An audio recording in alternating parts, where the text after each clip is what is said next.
So we are starting on a new outline, lesson number 4. Anybody need a copy of that? So we're getting into Hosea chapter 7 through 9, kind of putting those together. And we're still really in this courtroom scene of God judging Israel. And so when we get into this chapter, maybe a few things about politics needs to be said. You know, corruption in politics is nothing new. Here we are in the middle of our own political season, and you know, I get kind of frustrated just seeing all of the mess in politics in our nation and just see what's going on. And yet I'm reminded of the fact that it's not new to our age. There's always been issues and problems like that, seemingly since the beginning of time. And in Hosea's day, the corruption in Israel's political situation is just out of control. It's epic. And the thing about it is it just didn't have to be that way.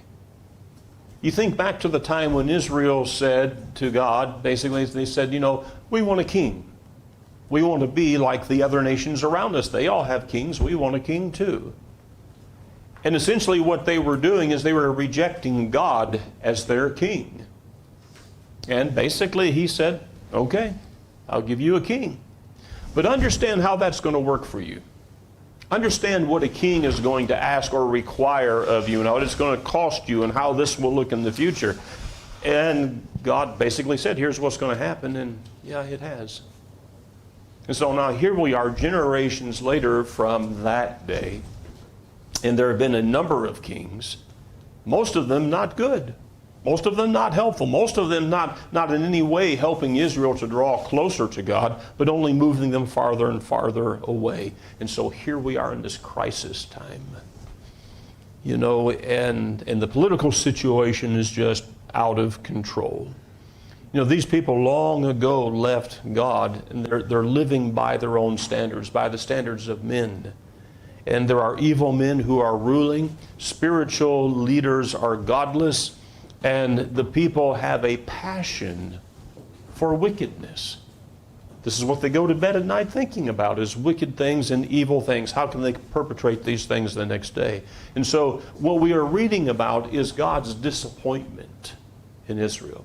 We said in some of the earlier lessons that, if nothing else, we get a view through the book of Hosea of God's emotions regarding the relationship with Israel. You know, this is personal. God takes it personal, that here are the people that He has done so much for, that He has blessed, that He has led, and who have moved so far away from Him. And in fact, even when they are in crisis, they still don't turn to Him and say, we need help. And He notices that. He notices every bit of that. It's not a lack of God trying to draw them back, because even as we have seen in Hosea, if we are reading the chronological story through the Kings and the Chronicles, we would see God's efforts of trying to draw the people back, sending prophets and sending messengers to them to try to pull them back. But even here in what is given to us in Hosea's account, you know, God is saying, but what was the words? I long to redeem them, I think is what it said. You know, this is what He wants. I long to redeem them. And yet they're not even looking to Him. Not a lack on any part on God, but it's on Israel. And that's part of the court scene. God's saying, look, I mean, it's a mess. It's your own fault. Here's what's going to happen because of this. So we get into chapter 7, verse 1. Whenever I would restore the fortunes of my people, whenever I would heal Israel, the sins of Ephraim are exposed and the crimes of Samaria revealed. They practice deceit. Thieves break into houses. Bandits rob in the streets.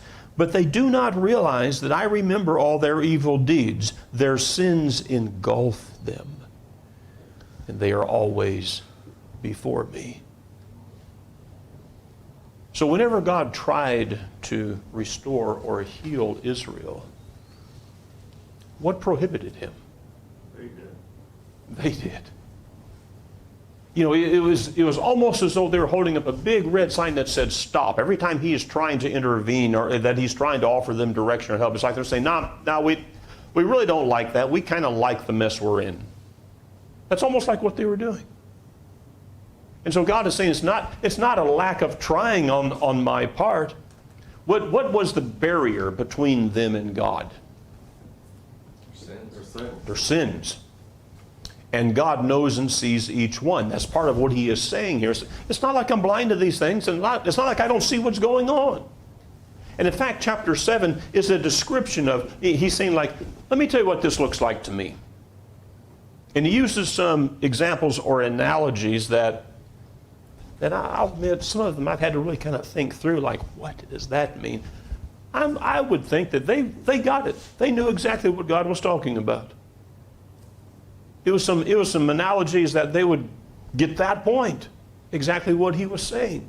And so that's what chapter 7 is. He's saying, let me explain to you what this looks like to me.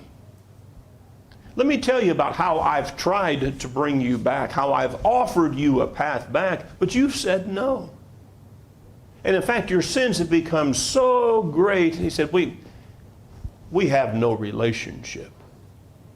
Because we already know that it is sin that separates us from God. Isaiah said that, and God said that through Isaiah in Isaiah 59. It's our sins that separate us from God. And so the wickedness of Israel, it seems endless.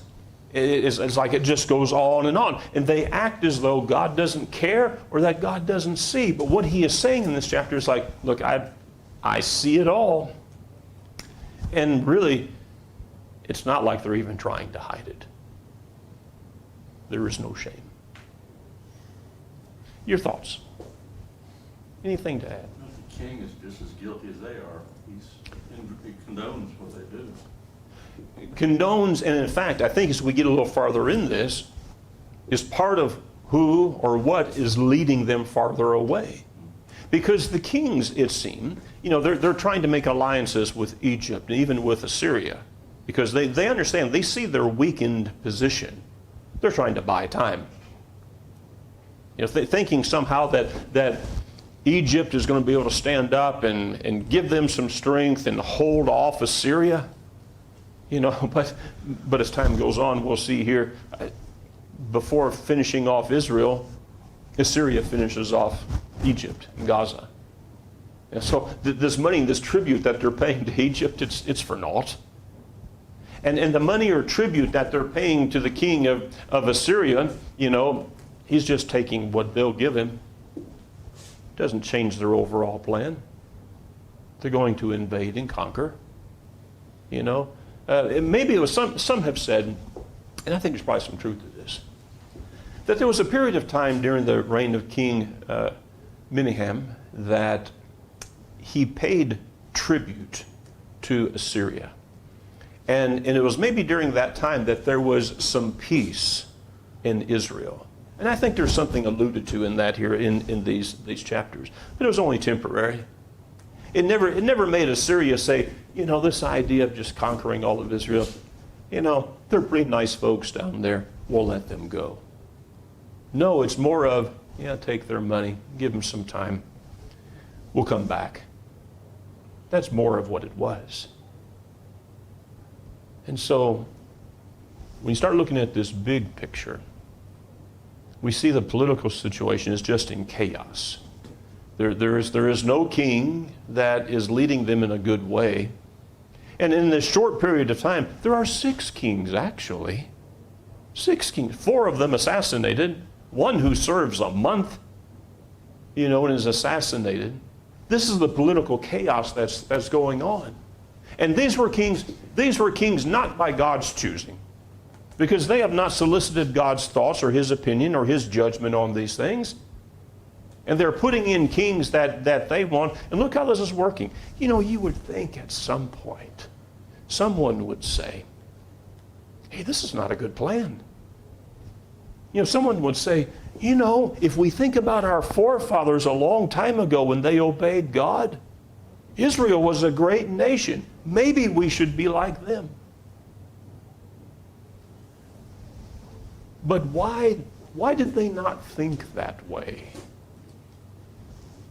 Chapter 7 tells us why. And for us to try to make this personal, for us to try to make this real, what we need to understand, because Hosea was certainly written by a prophet of God to the people of that day. But there's application for us too. Can we get to a point where we have moved so far from God that we don't even have Him in our mind? Can we come to a point where it's like life is a disaster? Everything is going the wrong way. You can see the big crash coming, but there's just not enough brakes to stop this. Can life get that way? Yes. And that's exactly what God is saying to the children. Hey, this is going to be really bad. You brought this on yourself. And there's applications that we need to be able to make with that. Because what had happened in Israel is that there was not a righteous thought. You know, they're submitting themselves to the kings of men who are evil, who are working with the kings around them. There was not a righteous thought among them. How does that go? This is how it goes. This is the result of that. So when you think about describing the life in Israel, looking at verses 1 and 2, describe for me the life in Israel. Sin everywhere. Sin everywhere. There's a short phrase in verse 2 that says, they do not consider. It reminds me of Romans 12, where Paul said, renew your minds, discern what the will of the Lord is. There is not a thought or consideration of God's will. They are engulfed by their sins. And what does life look like? They practice deceit.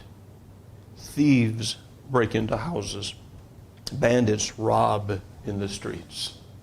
There is no control. There is no moral law, so to speak. Everyone is on their own. And their sins are always before me, God says. And again, it's one of those moments where you have to think how disappointed God must be. Ultimately, they just don't fear God. They don't. And that, when it says they do not consider in their hearts, that I remember all their wickedness in verse 2. To me, that's saying that, well, number one, they don't care about what God thinks, but they just don't fear Him. And you know, it's kind of weird and scary to think about. Can we come to a point in our mind and in our thoughts that God is so far removed that it's like we don't even recognize there is a God? And that's how they were. You know, just looking at this, especially as we've gone through chapters 5 and 6 and now getting into this, in my mind, this is what I picture it looking like God running after His people, and they are literally having their hands to His chest saying, no, get away. That literally pushing Him away. Yeah. Saying, we don't want you. Right. Total rejection of God. I think it's come to the point where their worship is superficial and shallow. So there has still been some worship, foreign gods. Are there those who still remember a Jehovah God? Is there some kind of worship, a sacrifice made to Him? Perhaps there is. Now I'm coming to this point now where it's like it's so clouded, I don't know that there is. It's harder to say that and prove. Back in chapter 4, when it talks about, I also will reject you from being pleased for me because you have forgotten the law of your God. I will also forget your children. So at this point, it's like coming back full circle. Yeah. And there are lots of people that know nothing Right. about God. So what they're doing is they're working on their own agenda, and God's not in it. And so they're just like, let's Yeah. just do what we want to do. And then it kind of makes me think of our present day, It does. where even kindergartners Mm-hmm. don't know what a mommy and a daddy looks like. Right. Right. They don't know what's right and what's wrong when it comes to what a marriage should look like. Never in my lifetime has our national picture looked more like this than it does to me now. It's very true. I mean, there have always been people who do not know God. I get that. But now the number of people who just don't even recognize God, have no respect for Him or acknowledge Him at all, is just amazing to me. It's frightening. Because just like this story doesn't have a good ending, I think our national story is not going to have a pretty ending either. There's no moral foundation. No moral foundation. I think that's very true. In a lot of places, God talks about the remnant Mhm. that believes in Him and worships Him, but we haven't seen anything about that. And I just wonder, aside from Hosea, was there not anyone else? So it's interesting. So there's been a couple of points that have been made in earlier chapters where God, it's like the light at the end of the tunnel. It's like God is still looking forward for a time, where I will redeem them. So He's still looking forward to that day. It's not this generation, but He's still looking at that day after captivity where there will be that remnant. Yeah, are there some now that serve Him? It's kind of like, I think we always have to be kind of careful about this. It's like, well, over that part of the state over there, I don't know of any Christians over there. Okay, could be a true statement. I don't know of any Christians over there. Does God know of some of His own? Sure, God knows His own. Might there be some that we don't know about? I presume there probably are. And it's just like, in this period of time, while He's not talking about any who are serving Him faithfully right now, were there some somewhere who remembered God? I want to believe yes. I can't say that, I can't prove that, but God knows His own. He makes that clear, and Paul makes that point in 1 Timothy as well. God knows His own. And so while it is so bleak right here, and maybe there are none in Israel right now, I don't know. I've always thought there's always been a remnant somewhere. There is going to be a greater remnant that comes back from captivity, comes back to Jerusalem, and even those in other places who would continue to serve God, through Jewish laws. But it is just that, a remnant is what it is.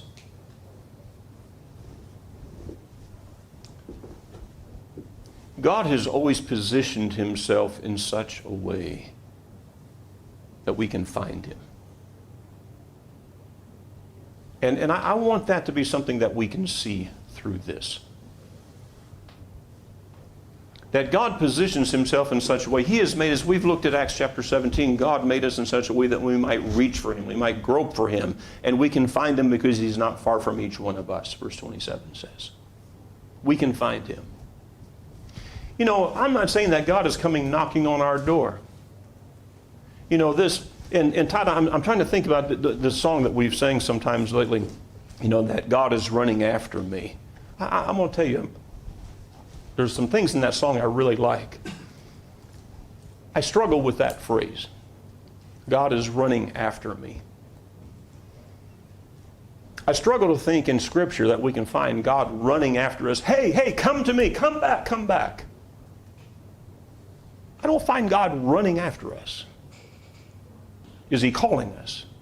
Is He providing a means? He's providing a way for us to come to Him. Absolutely. But for us to think that God is running after, trying to tackle us, I'm going to save you whether you want it or not. No. God has never done that. God has provided the means of a relationship with Him. But we have to choose that relationship. Look at verses 3 and following. They delight the king with their wickedness, the princes with their lies. They are all adulterers, burning like an oven, whose fire the baker need not stir, from the kneading of the dough till it rises. On the day of the festival of our king, the princes become inflamed with wine. He joins hands with the mockers.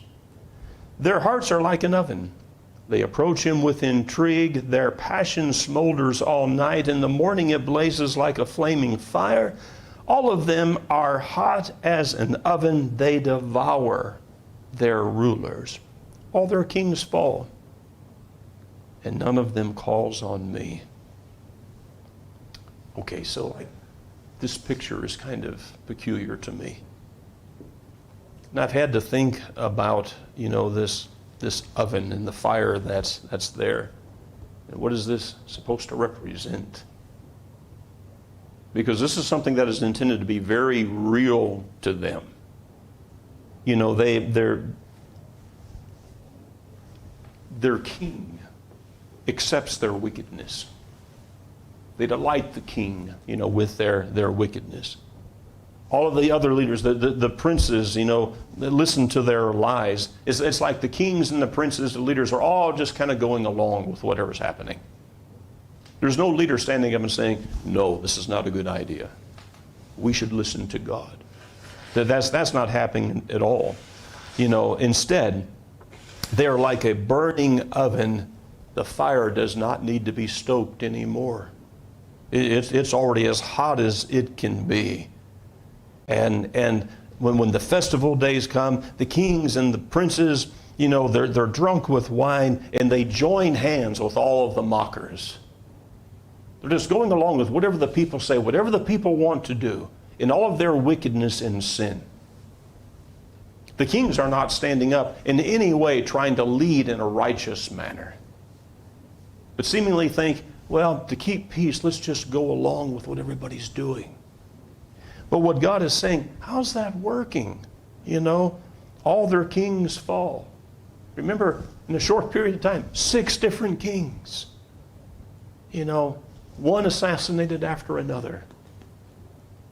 And someone somewhere there is thinking like, well, if we just get along with the people, if we go along with them, we can serve a long time. No, that's not how it works. That's not what was happening there. And so the kings were not leading the people toward God, but instead were just joining in with all the sin that was around. Their passion smolders all night. And so when daytime comes, they are primed for evil. They're drinking all night. They're thinking about plotting and planning evil things all night. And when daytime comes, they're ready for evil actions. That's the picture of what's happening in Israel. That's what's happening in the streets. That's what's happening in the cities. You think about some things we see on the news right now. Crime that is just not even addressed. The police don't even come when there's these break-in and snatch stuff out of stores and stuff like that. The police don't even show up. I'm thinking like, we've seen that before. This is the picture that kind of comes to my mind. Let's look at, got any comments here? Anything else? Let's look at these next verses here, beginning verse 8. Ephraim mixes with the nations. Ephraim is a flat cake, not turned over. Foreigners sap his strength, but he does not realize it. His hair is sprinkled with gray, but he does not notice it. Israel's arrogance testify against him. But despite all of this, he does not return to the Lord his God or search for him. So this idea, we're in this cake or bread that's being baked. That's the analogy. Ephraim mixes with the nations. And you think about what's wrong with this. Well, everything is wrong with that. God intended for his people to be different, to stand out. They had been called to be a separate people. A couple of passages, go with me. Look at Leviticus chapter 20. Leviticus chapter 20. Oh, we're going back generations now. and some of the instruction that God gave to Israel in those early days. You know, they're still in the wilderness wandering right now. And here's instruction from God. Leviticus chapter 20 and verse 22. Keep all my decrees and laws and follow them, so that the land where I am bringing you to live may not vomit you out. You must not live according to the customs of the nations I am going to drive out before you. Because they did all these things, I abhorred them. But I said to you, you will possess their land. I will give it to you as an inheritance, a land flowing with milk and honey. I am the Lord your God, who has set you apart from the nations. Ooh, that's powerful, isn't it? So this is God's plan for his people. You have to obey my decrees and my laws so that the land that you're going into will not vomit you out. Kind of interesting as we go all these generations forward to Hosea. What is the land that they have been living in about to do to them? Taking them into captivity. Out to vomit them out of the land. They're about to be disposed from the land. Don't be like the nations that you're going in to conquer, because I abhorred them. I abhorred them because they did these things. But I'm giving this land to you as an inheritance, a land that's rich. You have to be different than these nations. So that's what God said to them going into the land. And now they just own a portion of the land, because some of it's already been taken. They're about to lose the rest of it. Because they are not that separate nation. They're holding hands with the kings of other nations. They're trying to be like the other nations. And God cannot accept them that way. That is exactly his expectation for us. It is. We are to be set apart in how often do we try to look and live and be like everyone around us. And though that begins sometimes in some subtle ways, that's always the way it begins. In subtle ways. You know, I think what we've said before, sometimes changes take place and we think, well, I mean, that's just the way this generation is viewing some things. I guess we have to kind of go along. Well, what one generation accepts, the next generation will embrace. We can see that with Israel, can't we? We can see that in our own nation, in our own culture. We can see that. He wants us to be transformed, too. And he wants us to bear fruit. And he wants us to grow in a spiritual way. And, of course, God needs to be in your heart. You don't want to just go through the motions. And that's important to him that we do that. But he gave us 2 eyes and 2 ears for a reason, and 1 mouth. So we make sure we... So that we can see and we listen, you know, to him, you know. James chapter 4 says, adulterers and adulteresses, do you not know that friendship with the world is enmity with God? Is that idea being an enemy? I wish it said enemy, because we understand enemy real well. Enmity we have to think about. It's enemy. You know, to be a friend of the world makes us an enemy with God. Whoever therefore wants to be a friend of the world makes himself an enemy of God. And so Israel, God's chosen people, have come to this point where they are this enemy of God.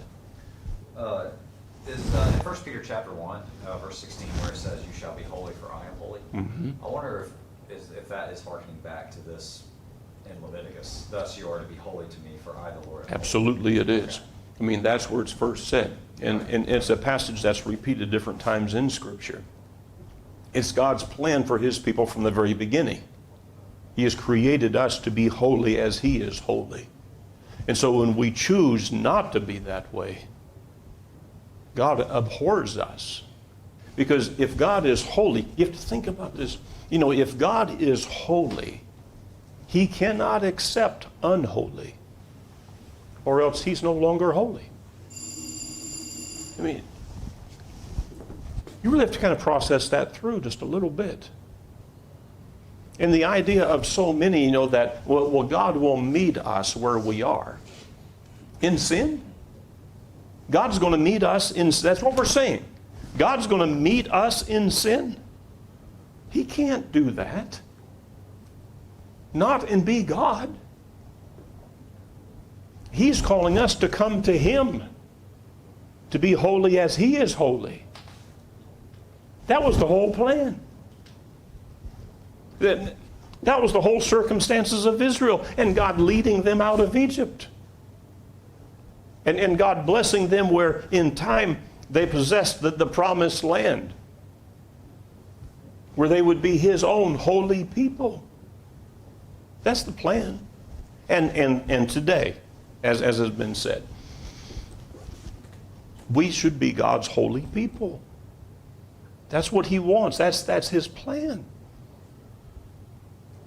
But if we choose to hold hands with the kings, if we choose to make the princes merry in wine and revelry, if we choose to go along with the world, God's not going to stop us, just like he didn't stop Israel. We have the choice. What are we going to do? But here's the end result. If we walk and we live in sin, we are not walking with him. We are separated from him. And here are the consequences that will come because of that. We see that with Israel, but we see as well so very plainly it's the same thing today. We can make such direct application of what God was saying through Hosea to our circumstances today. God hasn't moved. He's in the same place. We have to move toward him. That hasn't changed. I think you should consider, the New Testament says the grace of God has been revealed.